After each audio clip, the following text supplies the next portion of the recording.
That's a big series win, let's be honest. But what in the world is going on with Kevin Kiermaier?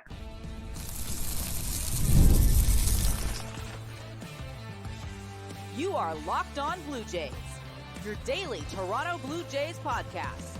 Part of the Locked On Podcast Network, your team every day. Welcome back to Locked On Blue Jays. Thank you for making Locked On Blue Jays your first listen every day. We are free and available wherever you get your podcasts and on YouTube. Part of the Locked On Podcast Network, your team every day.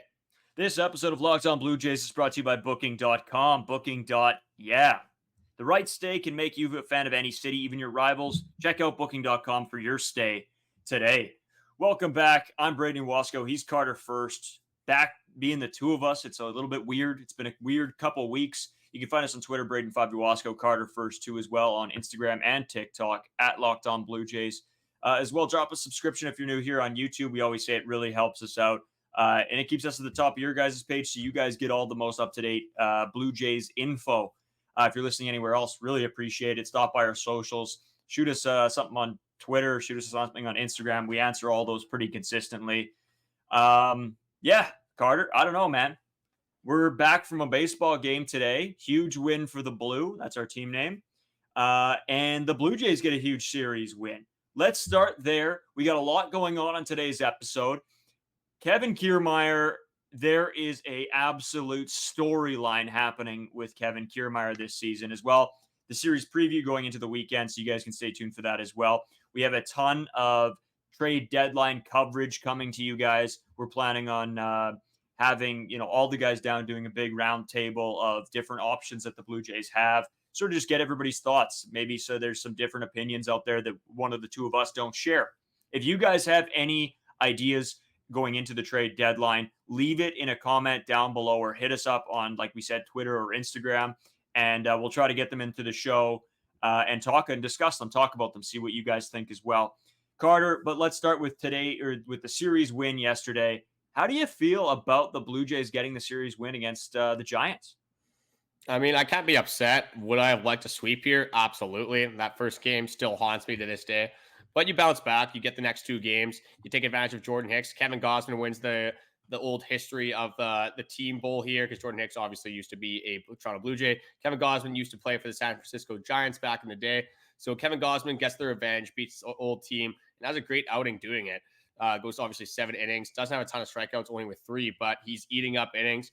He only allowed 2 earned runs, the home run being off Heliot Ramos. That guy's kind of good, man. I don't like to give other teams too much credit here, but Heliot Ramos, he's fun to watch. He's just kind of torched the Jays this series. Not the greatest defender, obviously, in that first inning, allowing Spencer Horwitz to turn that single, should have been single, into a double off that little bobble he had. But for a Toronto Blue Jays team that lacks hitting, if we had a guy like Heliot Ramos on this team, just crushing baseballs. We sort of do have a guy like that in Spencer Horwitz, but Heliot Ramos definitely a lot of fun to watch. But can't complain about a series win. That's back-to-back series wins. Can't really say that much this season. I wanted the sweep, but hopefully we can continue the momentum. Maybe hopefully go 4-2 and be. I think it would be 5 games below 500 before the All-Star break. Doesn't really sound good now I say it out loud, but maybe we pick up some momentum and then hopefully can carry that over after the All-Star break. Yeah, we sort of talk about momentum all the time, and the sort of the bad part about the All-Star break is that if a team's doing really well, sometimes it can be that momentum killer. And especially, a few weeks outside the trade deadline, the Blue Jays have to keep it going if they want the moves to work out for them. But going back to today's game, Carter, yeah, it was a fun watch, my guy. It's fun to watch this team win and play competitively. And that's the difference, what we haven't been able to say pretty much this entire season, right? Is yes, some games they might win the odd blowout game, but it's so rare.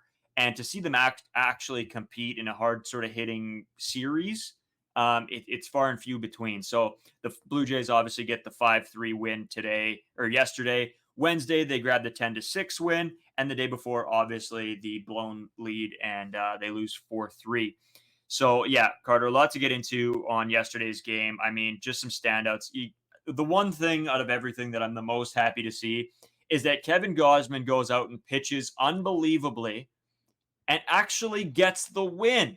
I know that's a crazy concept here in Blue Jays land, but what a day from him. 7 innings pitched, 6 hits given up, 2 runs, 3 Ks only, which is a little bit of a shocking number for 7 innings, but and gives up the 1 home run. Kevin Gausman, what did you think about him today?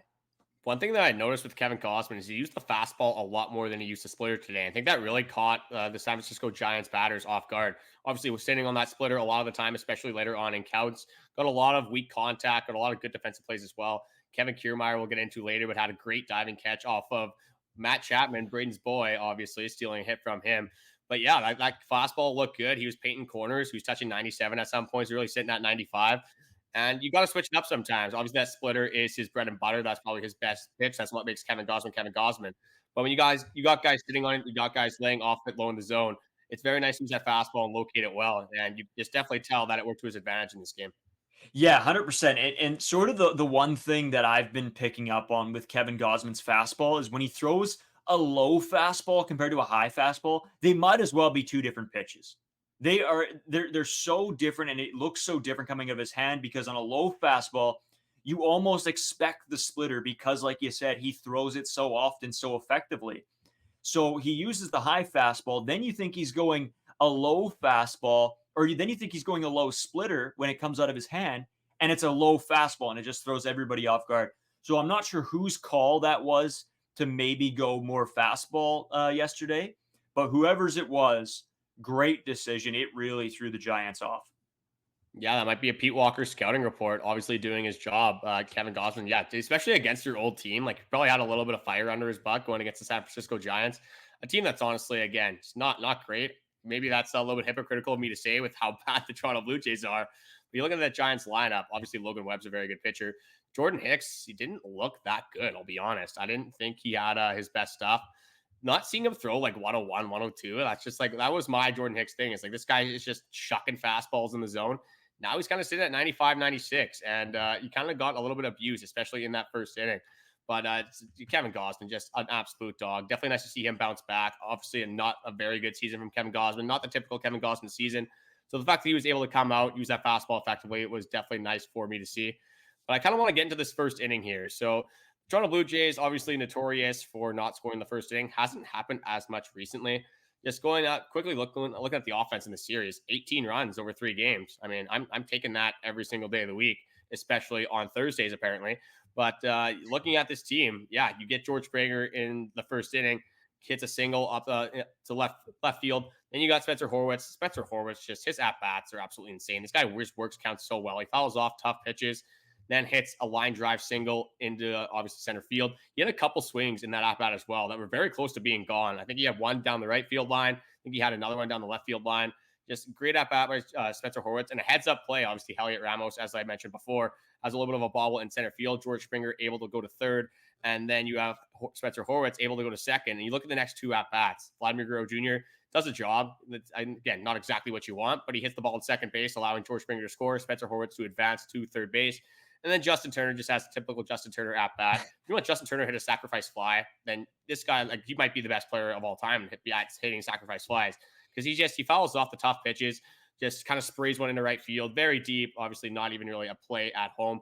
And they get 2 runs there. And then obviously you got the Danny Jansen nuke. That was awesome. I love seeing Danny Jansen crush baseballs. But I got a tweet here from Keegan Matheson that really surprised me. Obviously, if you've been watching the Toronto Blue Jays, Danny Jansen started off very hot, one of the best hitters on the team in the first month, kind of a Matt Chapman-esque month in that month of April. But Keegan Matheson tweets, that was Danny Jansen's first home run since May 20th. Yeah. That's almost 2 months. That's a long time. Rough stretch for him as he continues entering the game with a 404 OPS since June 1st. So it's nice to get Danny Jansen going, a guy that can hit for power, a guy that usually has not been healthy in Toronto Blue Jays history. But when you look at last year, he's on pace for about 25 home runs. At the start of this year, he was looking really good as well. If Jano can sit between like 15 and 20 home runs, I'm going to be happy with that. He can hit like 235, 240. A guy that's not really going to hit for average, but man, can he pull baseballs? Can he hit gaps? Danny Jansen, when he is firing, is so fun to watch. Yeah, he is. And you're talking, I mean, we talk about Danny all the time. We talked about him a ton at the start of the season because he was, when he was in the lineup, so much because he was so good and he was so electric. And I feel like that's a lot of the time what happens with these Blue Jays players is 1 or 2 of them will be hot and then everybody else will be ice cold. And then the other 2 will pick it up and then somebody else will be cold. right now, this is the best time of this season so far that we've seen a lot of guys be very good altogether. And that's the one problem that this team has had. Carter, just going back to that first inning, you sort of covered from the Blue Jays perspective, but oh my goodness, my guy, when we gave up 2 runs in that first inning after putting up 3, I was a little bit shaken in my boots. I'm like, oh, this team's just not going to go away. Even when the Blue Jays do something, they try to fight back. And that's sort of been the story of this series a little bit for the Jays is they were able to, besides the first game, when the Giants would get something, the Blue Jays would hit right back. And that's something, again, we haven't seen all season long. So for them to be able to hit right back, obviously it took a couple innings, but they were able to pile on some extra runs. That's what the Blue Jays need to do. Usually it's like they have one big inning and they won't score the rest of the game. And then you're wondering, wow, I could have watched just the 6th inning today and I would have known what happened. But this series, the Blue Jays have been able to put together multiple innings of scoring runs, and that's a huge, huge positive for this team. Well, yeah, it's going back to that first inning, just with that Heliot Ramos stuff. If Spencer Horwitz doesn't take second base there, Vladimir Guerrero Jr. hits a tailor-made double play, and that inning is pretty much over. So that's a huge moment in the game. And another shout out to Kevin Gausman. Obviously not the first inning he necessarily wanted, but boy, did he ever bounce back after that, going 6 scoreless. Exactly what this Toronto Blue Jays team needed. Again, the San Francisco Giants got a little bit of momentum back in that first inning, but Kevin Gausman absolutely shut them down. And again, it's got to talk about my boy. I am so horny for Spencer Horwitz. He hits a ball into the sea, just absolutely crushes it in over the right field wall. I think it was 405 feet. Spencer Horwitz starting to hit for power. This guy might be the future of the Toronto Blue Jays. You look at Vladimir Guerrero Jr., look at Bo Bichette, a little bit of uncertainty there. There's no uncertainty right now with Spencer Horwitz. This guy is a Blue Jay. This guy is going to be on the team, hopefully for a long time. And you surround him with guys like David Schneider, Ernie Clement, obviously on a hot streak right now. Leo Jimenez, this guy might be a major leaguer, honestly, right now as well. And then hopefully you get Aroldis Martinez back. Hopefully he learns his lesson. This team, again, there is some positives to look at. Maybe not necessarily for this year, but you got all these Buffalo guys coming up. You have a ton of them in your system right now, a ton of them playing for the major league teams. And these are the guys that are sort of carrying your team right now. Vladimir Guerrero Jr. kind of had a quiet day. Obviously, Danny Jansen hit that home run. George Springer's been really good. But other than that, you haven't really got a lot of success for a lot of these other hitters. So seeing these Buffalo guys just compete and have great at-bats is definitely nice to see for the future when a lot of things haven't gone the Blue Jays' way this season. Yeah, and we got a comment the other day just talking about the Buffalo boys and how we're very high on some of these guys. And they said, well, Buffalo's not a very good team. How can you expect Buffalo to be a good team when half of their best players are consistently being pulled up? And because the Blue Jays have to do that. They have to do it. They didn't have options. They were struggling. They thought these guys would be the answer. Obviously, maybe not necessarily the answer that they wanted. They wanted these guys to apparently come up and be superstars, which for stretches, some of these guys have been. Davis Schneider last season, at the beginning of this season, Ernie Clement here and there. And of course, Spencer Horwitz, to top everything off, has been unbelievable. But you can't really blame these guys for Buffalo being bad when half of them are getting pulled up here and there and everywhere. And there's the pitching staff that goes along with that. I mean, yes, Ricky Tiedemann is our guy for the future. And hopefully anyway, if he can, kick the injury bug.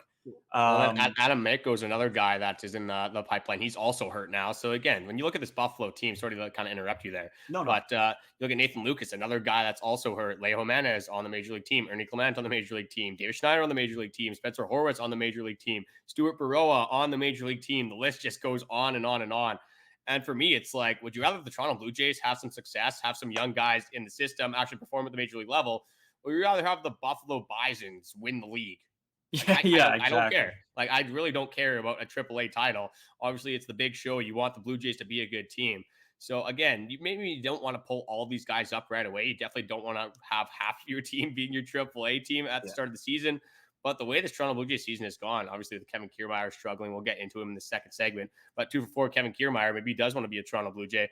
Justin Turner, George Springer struggling. Alejandro Kirk hasn't been great.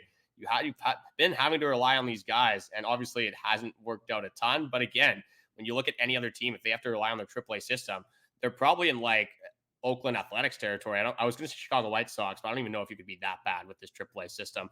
But yeah, I don't think it's a bad thing to have all of these AAA guys having productive at-bats at the major league level. So again, you want it to be different. You wanted your Dalton Varshows, your Justin Turners, your Vladdies, your Bows, obviously that produce. But to have it coming from the Buffalo boys, at least that signifies some sort of future for the Toronto Blue Jays.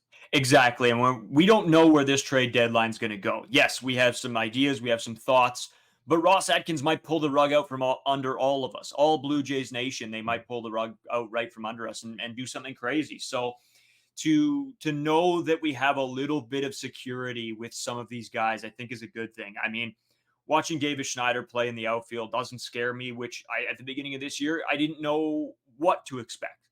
Yes, you want his bat to be better, but for a guy that's finally starting to get consistent playing time this season, he's going to figure it out. And he's still young. I think that's the difference. Ernie Clement, another guy, like I said, playing very, very well. So at the end of the day, I mean, you have your bright spots and you got your future. That's what you gotta hold on to a little bit as a fan right now. And I know that's a very tough thing to do with the uncertainty around Vlad and Bo. At least it's something. At least it's something. And I know that's brutal to say, but that's where we are. Carter, we went over this game. It was a great series win. But honest to God, my man, what is going on with Kevin Kiermaier? Today's episode of Locked On Blue Jays is brought to you by Booking.com. With summer travel heating up, especially travel for baseball games, it's time to explore those U.S. cities you've always secretly wanted to learn more about. Yes, we're talking about your rivals' cities with hotels, bed and breakfast, vacation rentals, resorts, and so much more on Booking.com.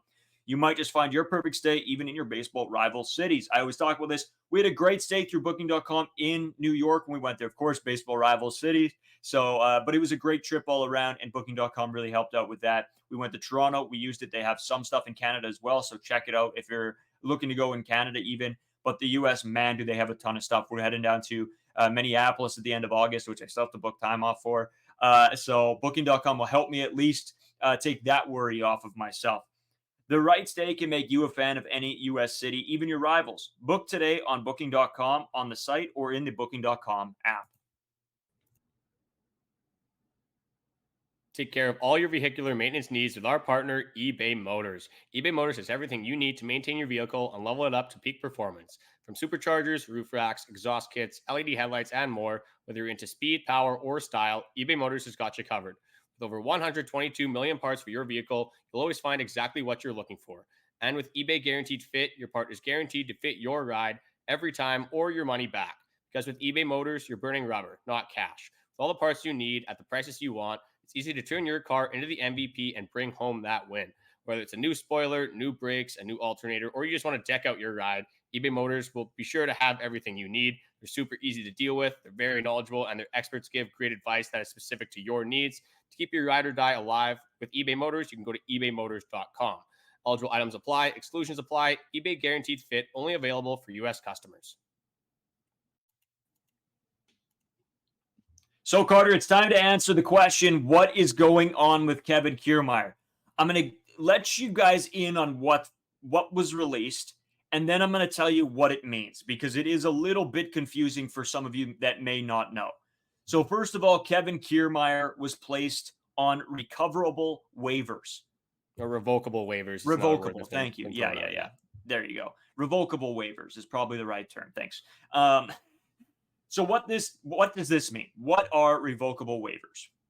That's a great question. Me and Carter had to look this up as well because we didn't overly know what was going on. So we did a little bit of research in for you guys. So the idea is that somebody picks up what's remaining of Kevin Kiermaier's contract. Another baseball team picks up the remainder of the contract for the rest of the season. If that doesn't happen, he stays in the Toronto Blue Jays. He stays and plays like nothing happened. If he gets picked up by a baseball team and the Blue Jays say no, he stays with the Toronto Blue Jays. So it's a little bit of an interesting situation. Because in my head, Carter, how much faith does this put into Kevin Kiermaier? I think none. Yeah, he's handled it pretty well, but there's really three options with the revocable waivers. The first one is a team is interested in him. The Toronto Blue Jays work out a trade with this team, obviously with Kevin Kiermaier. They kind of just said, hey, we don't want Kevin Kiermaier. So what it's going to be, they're either going to be getting like a player to be named later, some 18, 19-year-old from single A, the Florida Complex League, that probably won't pan out, or they'll just get like cash considerations. But even that, I don't think they'll get that, because the whole point of this is so a team could eat Kevin Kiermaier's contract. And the number that I found that a team would have to eat is $4.5 million. So for a defensive replacement on a good team, $4.5 million. Again, the MLB, like, salary cap is just pretty much non-existent. Teams can pay for pretty much whoever they want. $4.5 million for just defensive Kevin Kiermaier, probably just never going to play. Not necessarily what a winning team is going to want right now. But with Kevin Kiermaier, as we've said pretty much every single time we've talked a little bit down about Kevin Kiermaier, this is never a personal attack. Kevin Kiermaier is one of the best players, team morale guys, one of the greatest guys that the Toronto Blue Jays could have signed. Obviously, he has embraced the city of Toronto, loves being here. Again, it would be nice if he had a little bit more offensive production, but Kevin Kiermaier as a guy, as a human being, is unbelievable. Can't say anything bad about Kevin Kiermaier. But saying that, you need more production out of Kevin Kiermaier. You're paying him $10.5 million. Obviously, now you've paid him pretty much $6 million at this point, getting into the All-Star break. But I have a couple tweets here from Arden Zwelling. So Kiermaier will be heading to Arizona again, kind of like what you were saying. They expect him probably to stay with the team. I don't think anything will necessarily happen. Maybe it does, but right now, Kevin Kiermaier is still a Toronto Blue Jay. Until something happens, he will still be a Toronto Blue Jay. But Kiermaier on this, I have a quote here. It says, it's more of a wake-up call than anything, saying, hey, I don't know how much time I do have left in a certain way. So if that's the case, I'm going to embrace everyone around here like I always do. Just take it day by day and see what happens. And then another extended here from Joel Sherman says, it's the chance for a contending team to claim me if they want, from what I was told. I totally get it and where we are as a team. So he's taking this in stride. This is probably the best way you can handle a situation like this. Kevin Kiermaier, he's been around the league enough that he knows that like a 190 average is probably not going to get it done, especially for a team that struggles so immensely offensively. This guy's still playing great defense. I mean, you look at it today off Matt Chapman, he just makes an unbelievable diving catch. He hits 2 balls the other way. Kevin Kiermaier can still have value with the team. It's just maybe it's not necessarily with the Toronto Blue Jays, but the way I see this kind of unfolding here is that Kevin Kiermaier will probably end up staying with the Toronto Blue Jays for the rest of the season. Yeah, I agree with you. And what a class act. I can't say enough good things about Kevin Kiermaier. Just the way sort of the last season ended with them re-signing him and the way he embraced Toronto. Like, you sort of brought that up. That's what you want. You want a guy to embrace not just Toronto, not just the team, but the country as a whole. And Kevin Kiermaier has done that immensely. So this like Carter said, as much as we have to talk negatively about his play, it has nothing to do with the guy, his family, nothing like that. He is a stand-up Toronto Blue Jay. And I think he will, in our minds, forever be a Toronto Blue Jay no matter where he goes. He will obviously have a place within this organization, which we really appreciate. But no, I agree with you, Carter. Do I think Kevin Kiermaier will get picked up? Probably not. Probably not. There might be a team where a situation happens before that trade deadline where they lose a fielder, a center fielder, and maybe they need somebody to take that spot.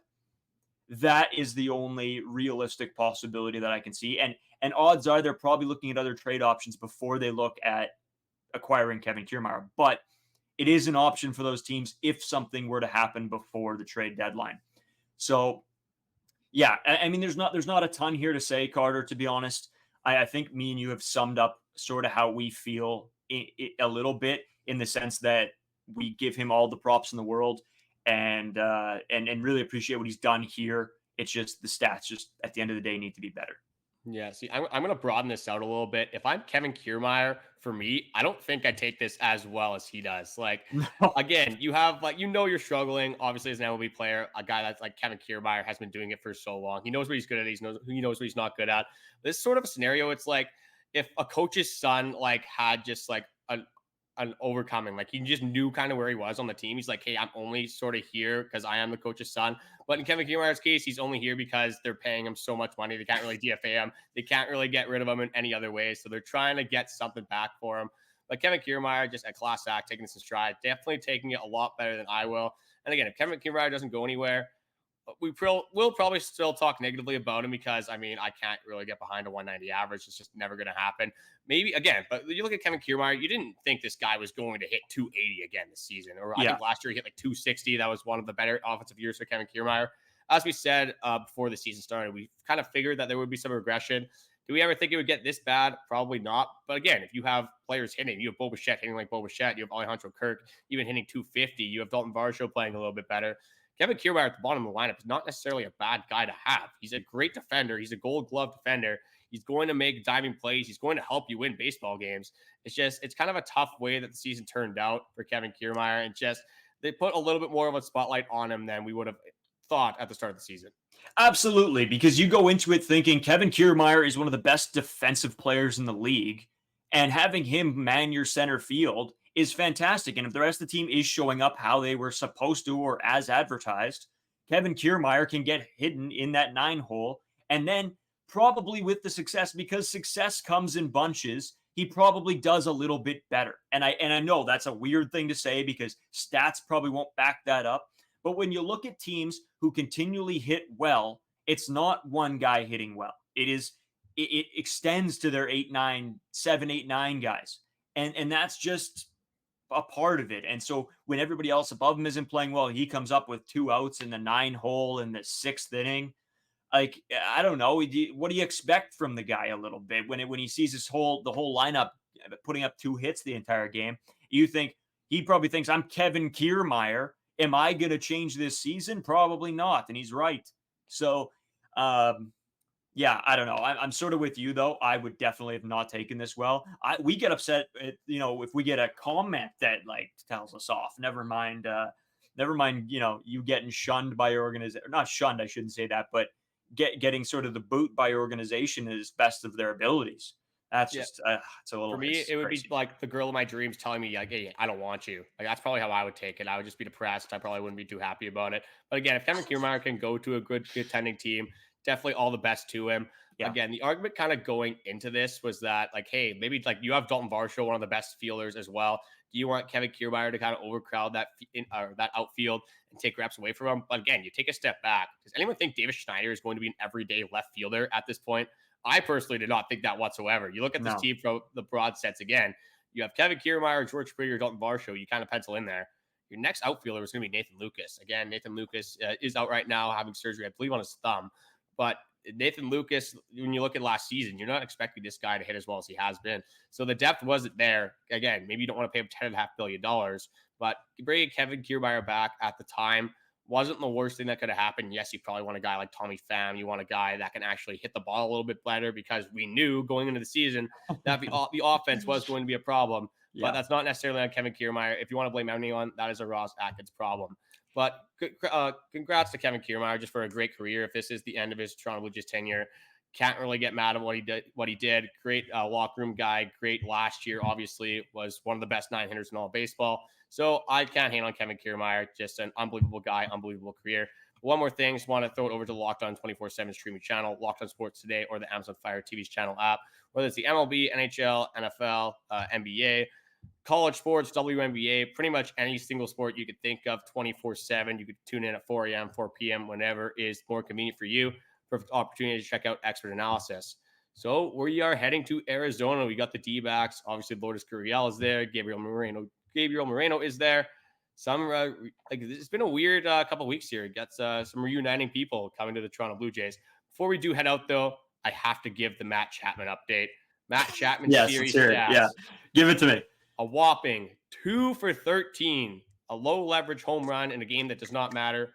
Only 4 strikeouts for Matt Chapman, not one single hit in high leverage. That is the Matt Chapman that I know and love. Just what a ball player. What an absolute ball player. Yeah. And I don't even want I don't even want to hate on him. I just want it to be over. I just want the Matt Chapman out of my mind. That's all I want because it's been proven. It's been proven what we said, how we've talked about IKF and his comparison. Let's just leave it there. Let's be done with Matt Chapman. Okay? Let's take a quick break. Let's be done with Matt Chapman. Then let's talk about some other ex-Blue Jays, as Carter mentioned. We'll be right back. Here on Locked On Blue Jays, we pride ourselves on getting you the latest news for your team. Whether it's the offseason, the draft, spring training, or the playoffs, it's year-round. You know what else is year-round? Collection season. Just because your tax season is over doesn't mean the IRS will stop coming after you for unfiled taxes. The IRS can garnish your wages, levy your bank accounts, and even seize your property. Don't let the IRS target you. Let the licensed professionals and tax experts at Tax Network USA go to bat for you.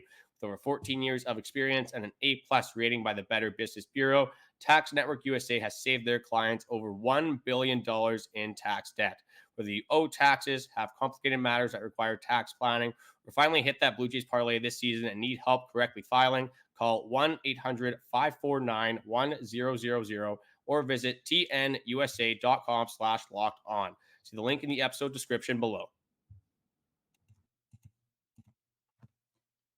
Today's episode of Locked On Blue Jays is brought to you by Stitch Fix. You know that instant confidence boost you get from an outfit that makes you look really good? That's what I get with Stitch Fix. With Stitch Fix, you get a stylist who understands your style, size, and budget. They do all the shopping for you. It's the easiest way to update your wardrobe this season. I always talk about it. I need some help. My wardrobe is, I actually counted, it's 19 MLB jerseys with 5 NHL jerseys, and then just a couple sweaters. I don't know what I'm doing. That's why I leave it up to the stylists over there at Stitch Fix. They make it so easy. And like I've told you, I don't like to shop, and they save me the time and effort. Plus, I get outfits that make me really look and feel really good. And if you don't love something, just send it back. Shipping, returns, and exchanges are always free. Now's the best time to get started at stitchfix.com/MLB and get $100 off. That's $25 off your first 4 boxes for limited time. That's actually a crazy number. I can't believe that. That's stitchfix.com/lockedonML. That's stitchfix.com/MLB for $100 off. It's late here, man. A little bit of a tough one for you there, but man, it's with the Blue Jays start times. If this is a weekend series like the D-back series, I'm not complaining about late start times. Yeah. But for a Tuesday through Thursday series, like again, we're not even from Toronto. Like our games here are starting at 8:45. If you're from Toronto, you probably got the 9:45. So good luck, man. At least it's over. Again, I'm not gonna complain about watching Toronto Blue Jays baseball, especially when they win 2 out of 3. But yeah, it's been a tough night, especially when we're playing a ton of baseball ourselves over this week. Yeah, it's been a nuts week, and we've talked about it a little bit on this podcast. Just a lot going on, you know. If it's our baseball, our professional lives with our actual our jobs outside of this, or personal stuff that goes on. I went and actually got to see my family a little bit today too. Watched a bit of the game with them, so that was nice. Yeah, and Carter, we were supposed to have 4 baseball games this week. A bunch of them got canned on us like last minute, so we ended up only having 2. But still, we sort of planned out our whole week for having 4 baseball games, and then it got sort of cut back, switched up some stuff on us. But we were able to get some stuff done. We got a buddy coming back out this weekend. We're gonna get around to golfing with him. Watch the Blue Jays game. Have probably 1 or 2 beers, maybe 4 or 5. And if you're having 5, you might as well have like 6. And if you're at 6, you might as well have 10 because you know.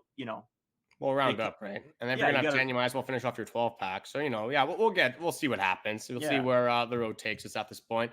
But the Arizona Diamondbacks, Gabriel Moreno Jr., Luis Gurriel Jr. I'm not really mad. Or I said Gabriel Moreno Jr. Yeah, I think he's a junior. But anyway, I'm not really worried about him. I'm worried about like Christian Walker. I'm worried about Ketel Marte. These guys can just rake baseballs. But I guess we'll get into the pitching probables for this series. So the first one, we have Yariel Rodriguez, who's been ridiculous over his last 2 starts, versus Ryan Nelson. Ryan Nelson has a 5.08 ERA. Yariel is down to a 3.68.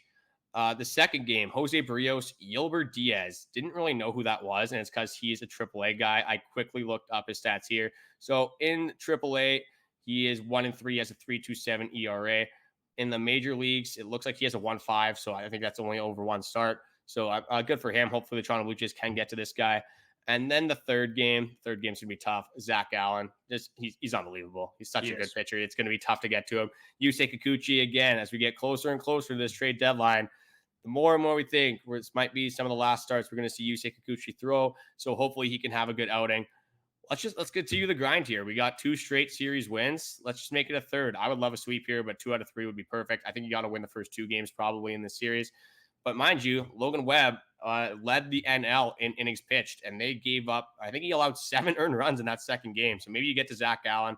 Again, I would love a sweep, but at this point, let's keep the momentum going. Let's get a series win. Hopefully, Leo Jimenez can keep hitting. Spencer Horwitz can stay hot. George Springer can continue what he's doing. That's pretty much all I'm looking for. Just competitive, good offensive baseball games. Yeah, the sort of sad thing for Yariel Rodriguez, right? He's 0-3 on the season, but probably should have gotten 2 wins and didn't. So sort of brutal there, but good for him. Yeah, Carter, I'm just excited for this series. It's crazy game times again. 8:40 for the first one for us, so 9:40 9:40 in Toronto. Would it be? Yeah. That's a Friday night though. Friday night. I mean, Friday night. I love it. Anyway, you got hopefully nothing to do on Saturday, so Exactly. that's not a big deal. It's the weekdays when now we're gonna be finishing this podcast probably around 12:50 again. By the time we go to bed, I'll be like if I get to bed by 1:30, got a solid 4.5, 5 hours of sleep ahead of me. But I mean, it is what it is. Part of the grind. Definitely not going to complain about talking about the Toronto Blue Jays. Just wanted to say thank you guys for watching. Likes, comments, subscriptions lately has been absolutely ridiculous. Just that sport is always fun. The debates that we've gotten in the comment sections, whether it's good or bad, I love it. I love just seeing people's different perspectives on baseball. Locked On 24/7 streaming channel, Locked On Sports Today, the Amazon Fire TV's channel app. Whatever is more convenient for you, you already know about that program. Brayden, you got anything else to add just about anything that has happened in this week? Oh man, anything else to add in this week? Not a whole lot. I'm just excited for the weekend to be here.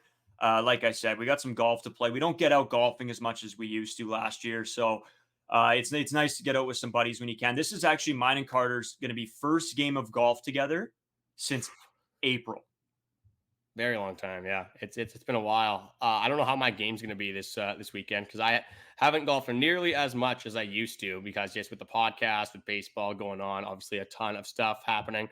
But speaking of baseball, I just want to quickly go over this as we are getting pretty late into the night. We almost had the worst defeat of maybe my entire baseball career. So we're up 27. I think it was 27-13. And the way it works is that in the 8th inning, if you're up 10 runs or more, then you mercy the team. And we were in the bottom of the 7th. We needed 4 runs to mercy him. I think we scored 3. And then we ended up winning the baseball game 28-27. It was painful, man. We had about 10 outs left on the field. The bats kind of went dead a little bit in my bat was terrible today.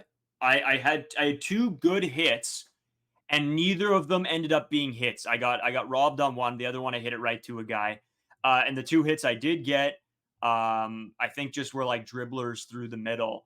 And then just not a good day. Jar, my brother, who's usually pounds the baseball, especially with the wind we had today, just couldn't get the ball to leave the yard. I think he had ended up getting like an inside the park home run or something though. But yeah, he did. He hammered one down the third base line after a very weird shift. He's a right-handed batter. I'm not really sure what happened over there. Maybe he missed the ball picking it up. I think I was on base for that one. I'm just an on-base king this game, 5 for 6. I mean, I'll definitely take that every single day of the week.